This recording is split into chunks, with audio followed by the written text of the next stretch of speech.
Assalamualaikum warahmatullahi wabarakatuh. Perkenalkan, nama saya Tazkia, NPN 20.12.5209. Bismillahirrahmanirrahim. Di sini saya ingin sedikit menjelaskan materi bahasa Indonesia. Ada 4 materi yang saya ingin bahas, yaitu mengenai kesantunan berbahasa, keterampilan berbicara, keterampilan membaca, dan keterampilan menyimak. Pertama-tama saya ingin sedikit menjelaskan mengenai kesantunan berbahasa. Kesantunan dapat diartikan etika atau perilaku dalam kehidupan sehari-hari. Sedangkan berbahasa itu berhubungan dengan komunikasi atau berkomunikasi. Jadi, kesantunan berbahasa adalah sebuah etika dalam berkomunikasi. Dan bagaimana berkomunikasi yang santun? Kepada teman, orang tua, guru, dosen, dan yang lainnya. Dalam bahasa Indonesia, ada aspek penting dalam mengukur kesantunan berbahasa, yaitu terbagi dua. Pertama, ditinjau dari segi linguistiknya. Kedua, ditinjau dari segi pragmatiknya. Kesantunan linguistik itu dapat mengkhususkan lagi kepada kalimat atau kata yang mengandung infinitif. Infinitif adalah kalimat perintah atau alasan kesantunan berfokus pada kalimat infinitif. Karena kalimat perintah itu cenderung sekali untuk tidak santun. Dan kalimat infinitif bagaimana dikatakan santun mencakup 4 hal, yaitu pertama, panjang pendek tuturan. Semakin panjang sebuah tuturan, maka semakin santun pula. Dan semakin pendek sebuah tuturan, maka semakin tidak santun pula. Yang kedua itu urutan tuturan. Urutan tuturan sebagai linguistik kesantunan itu akan saya beri contoh kalimat seperti ruang ini akan digunakan untuk rapat. Bersihkan dulu itu, cepat. Kalimat kedua, cepat, bersihkan dulu meja itu. Ruang ini akan digunakan untuk rapat. Kalimat yang pertama yang lebih santun. Kenapa? Karena kalimat mengatakan alasan dulu yang dikemukakannya, baru perintah. Dia adalah intonasi dan isyarat-isyarat kinestik sebagai penentu kesantunan linguistik. Jika intonasi dan isyarat dipanjangkan, maka akan cenderung tidak santun. Keempat, pemakaian penanda kesantunan ini ada 3 macam kata penanda. Pertama, tolong. Kedua, mohon. Ketiga, silakan. Kesantunan yang diukur dari segi pragmatik tuturan. Pragmatik ini adalah makna yang terkandung atau kalimat yang dibutuhkan, yang mana pragmatik ini sangat bergantung pada konteks. Konteks ini ada banyak sekali. Yang pertama berupa waktu, tempat, dan situasi swasta. Ada juga situasi psikologis si penutur. Keterampilan berbicara. Untuk bisa terampil berbicara, mahasiswa tidak boleh hanya sekedar asal bicara, melainkan harus berbicara yang berkualitas. Untuk bisa berbicara yang berkualitas, ada 3 hal yang harus diperhatikan. 1. Tentang kualitas diri. 2. Tentang kualitas materi. 3. Tentang kualitas cara penyampaian. Akan saya bahas satu persatu.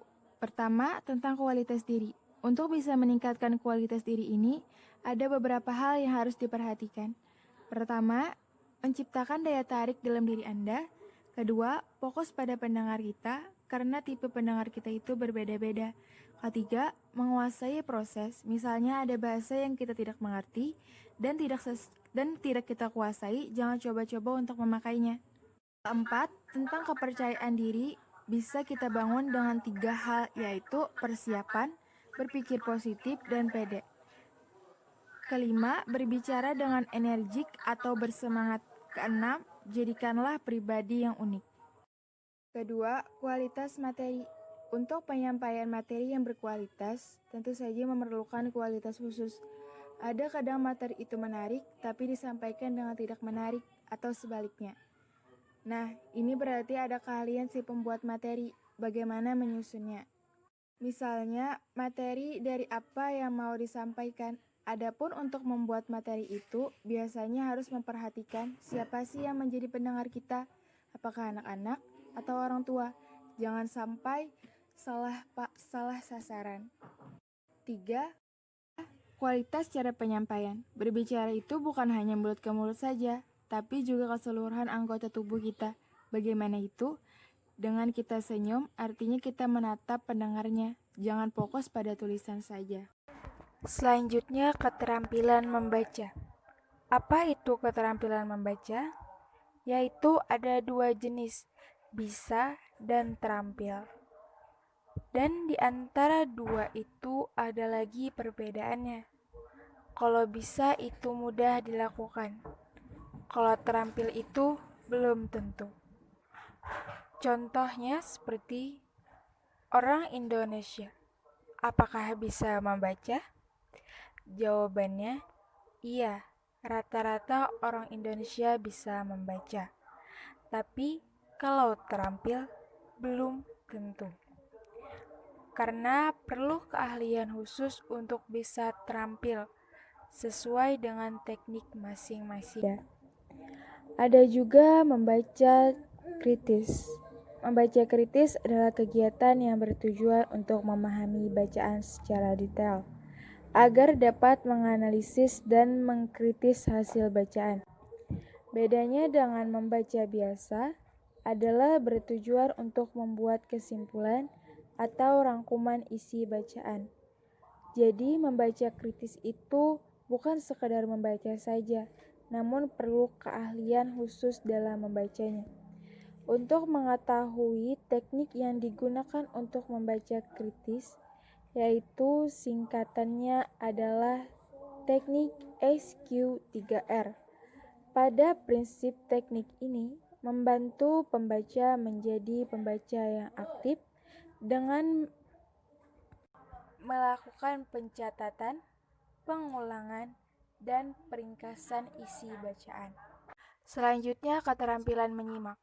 Keterampilan menyimak ini bisa dikatakan keterampilan sentral dari 4 keterampilan berbahasa lainnya, yaitu keterampilan membaca, berbicara, dan menulis.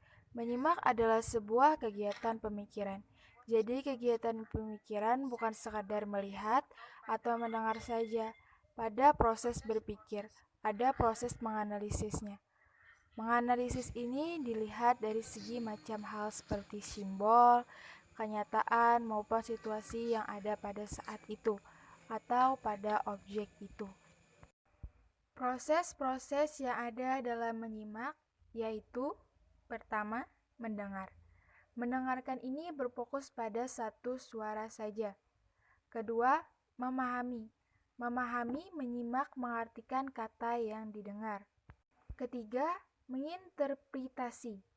Menginterpretasi itu memberikan makna dari apa yang ada di setiap kalimat atau kata yang didengarkan. Keempat, menilai. Menilai si penyimak, menyimpulkan pendapat si penyimak. Kelima, memberikan respon atau menanggapi.